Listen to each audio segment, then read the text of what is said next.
Le 17 février 1939 paraissait dans l'Action française la critique de François Vuneuil du film américain Patrouille en mer, Submarine Patrol, texte intégral.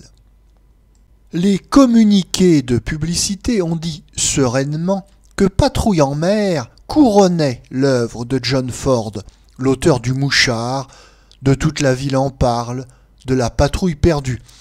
Monsieur John Ford a pu aligner jusqu'à ces derniers temps un palmarès de films tel qu'on le voyait comme un des grands privilégiés d'Hollywood, travaillant à sa guise sur des sujets de son choix, qui est excellent.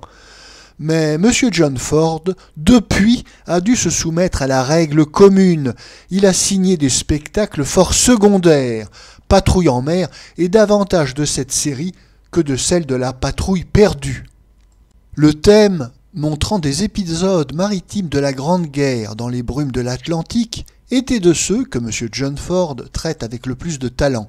On retrouve bien, en effet, sa patte dans certains éclairages, dans le mouvement de certains tableaux. M. John Ford sera toujours un homme habile, mais l'histoire qu'on lui a confiée cette fois est grevée d'une aventure d'amour très lourde par son insignifiance même. Et le grand metteur en scène du Mouchard lui-même n'a pas pu obtenir qu'on l'allégeât. Le commerce d'Hollywood a exigé le métrage standard de baiser en premier plan.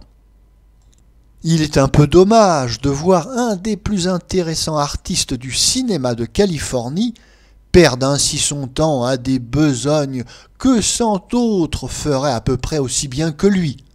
Patrouille en mer, film très décevant, si l'on en attend de la force, une réelle émotion, n'est cependant pas non plus un spectacle désagréable si on ne lui demande qu'un facile divertissement.